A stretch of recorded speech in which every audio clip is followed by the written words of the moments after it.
So there's a cool new game about to launch called Hardspace Shipbreaker. I love finding something like this that's not just another first-person shooter or first-person driver. It's basically a really clever puzzle game. You're working in a shipyard in space, breaking down retired ships and recycling all the electronic units and raw materials. It's a game about the difficulties of working in zero-G, where each ship has its own dangers and opportunities for profit as you break them down for salvage. This particular class of ship is called the Mackerel, but each ship in the game includes some randomized elements, so no two salvage jobs will go exactly the same. But this isn't a video game review. See, I'm a total LEGO nerd. I thought it would be cool to build a LEGO version of the Mackerel with the salvageable items you find in the game. I reached out to the creators of the game, Blackbird Interactive, and they loved the idea just as much as I did. They kindly sent me reference materials to help me make the LEGO model as accurate as possible. But here's the ultimate challenge. Can I make this break apart the same way it does in the game? And can I give this LEGO model the same kind of zero-gravity vibe that's in the game? I'm about to find out. First, the frame. It's the basic structure that holds everything together. It's got to be really strong, so there's a lot of technic elements in this to lock everything together.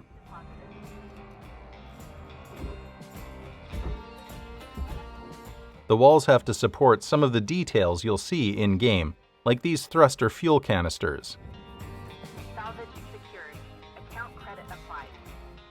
I decided to make the Mackerel fairly large to make it as close to minifig scale as possible. So the frame is 10 studs wide and 30 studs long. Next, a floor. This structure is removable too, as the game lets you cut the entire wall away in order to get inside. It also provides some torsional rigidity to the frame.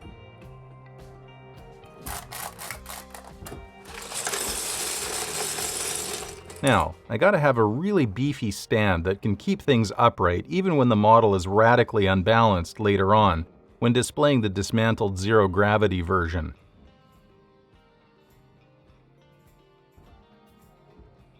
I wanted to build the stand out of black pieces so that if I put it against a black background to simulate deep space, it will look like the ship is floating. This is one of the roof panels.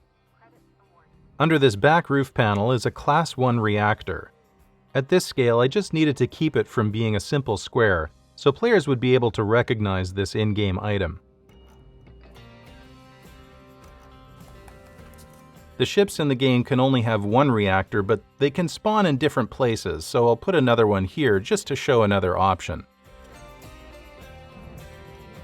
At one time, this Mackerel probably had a long service life as a crew transport or medical ship or something, so there's lots of crew seating. They go in the hull.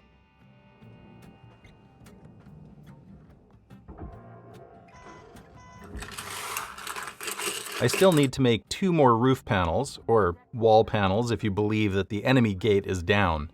One is pretty much the same as the first one, but the forward panel has some distinctive elements.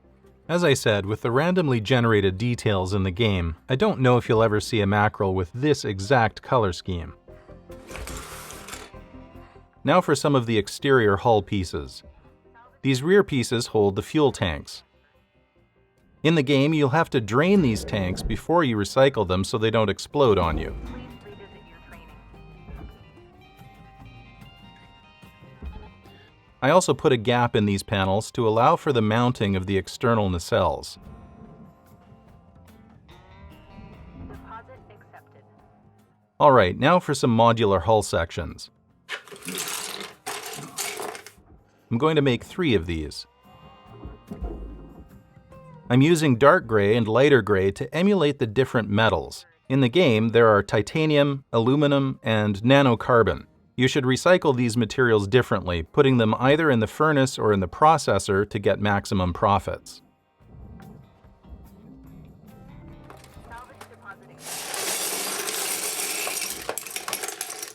On to the airlock.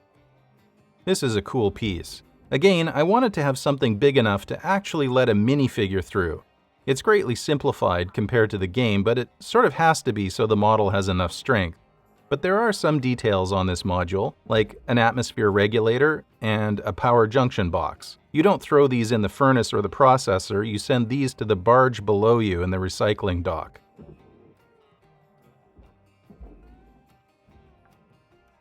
On this hatch panel, I tried to hint at some of the textural details of the in-game ship, with a door console to cycle the airlock and yellow warning stripes.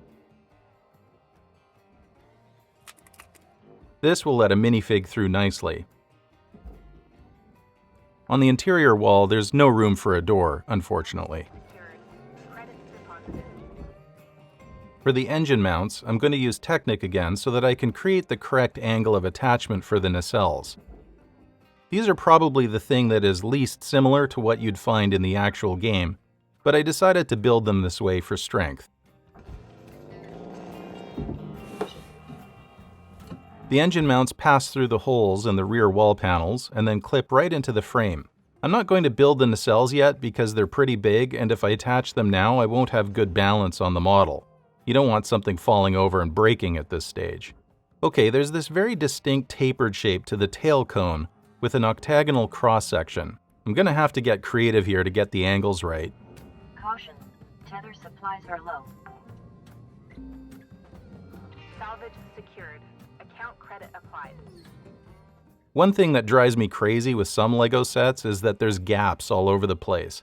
I think a spaceship should be pretty much airtight. So what I've done here is create an almost gapless design. There's a thruster class 1 here. I'm going to make it fully octagonal even though it's more square in the game. Either way, lots of credit for recycling this valuable item in-game. The engine nozzles are arranged in a triangle shape, so I'll use a Technic wheel here to get them in the right position for this recyclable thruster cap. Transferred.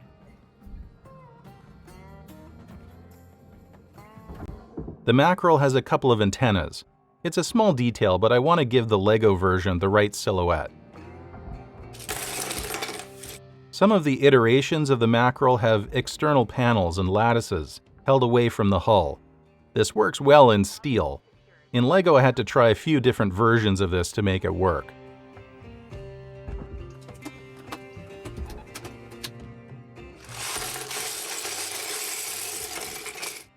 Okay, I need to put some weight now in the front of the Mackerel, so I'm going to build the cockpit frame. There's some warning strips, so we'll embed those in the walls because there's an almost perfect LEGO element for that. There are these storage bins. I need 4 of those.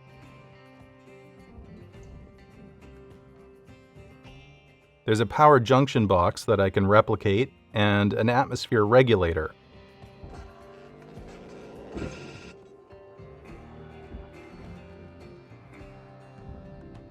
This is the most complex part of the whole ship by a long shot. There are tons of removable items here that can be recycled. And here's a fun part, the pilot seats and computer terminals. Later on, we'll see if I can find a way to make these kind of float in 0G.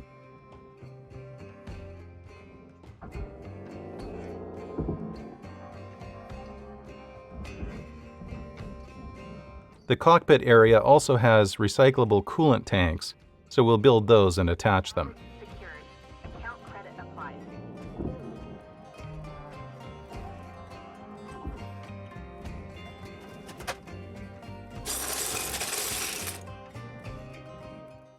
The big nacelles are one of the most distinctive parts of the Mackerel. They can all be removed and recycled. I built these studs out on all 6 sides so I can get the right finishing details.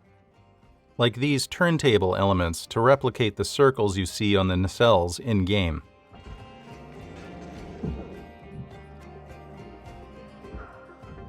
After I attach these 4 nacelles, the distinctive look of the Mackerel should really start to take shape.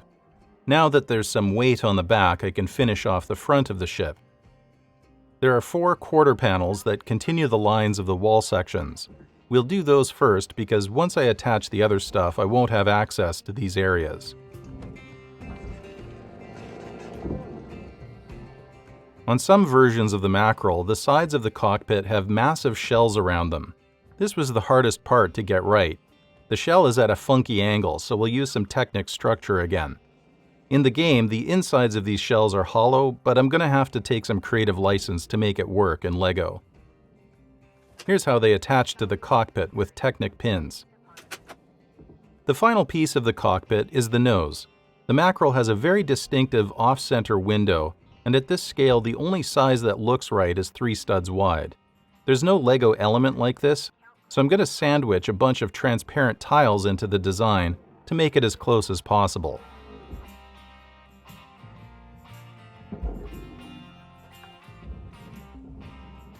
It's a very snug fit. Everything lines up with no gaps. The panel on top of the cockpit has a pattern like 4 picture corners, either light on dark or dark on light. The cockpit lid panel attaches like this. It's on a hinge so you can look inside.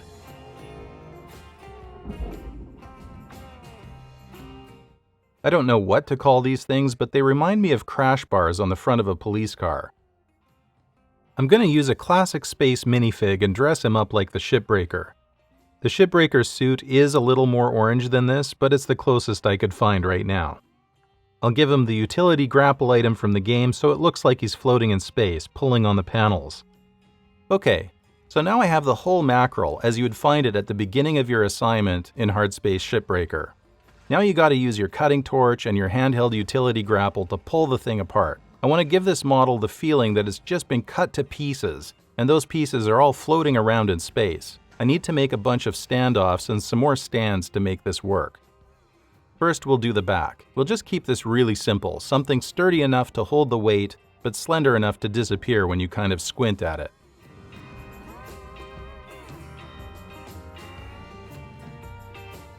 I need a special standoff to make the thruster cap and thruster float out in space. We'll just use a black plate to have one of the fuel tanks suspended out the back. Okay, let's do the front. We'll need another stand to carry the weight because the whole cockpit is actually pretty heavy. We'll use a few plate pieces to get one of the storage bins floating and one of the coolant tanks too. It would be cool if I could get a seat and computer terminal out. Let's make something for that. This will hold the top panel of the cockpit open, and this will hold the other pieces out in space.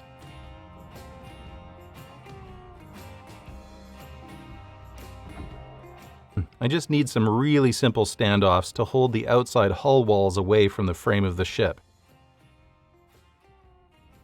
For the top panels, I'll just make one of these standoffs turn by 90 degrees, and for the back panel I want something to hold the reactor separately. I want the top panels to float, but I don't want them to look too neat and tidy, more like they're tumbling a little. I'll just use a couple of super simple standoffs to float one of the nacelles. Now I just have to put our little Shipbreaker character on here with his tractor beam tool. I'll just position him so it's like he's pulling this piece off. Okay, that about does it. Tethers restored.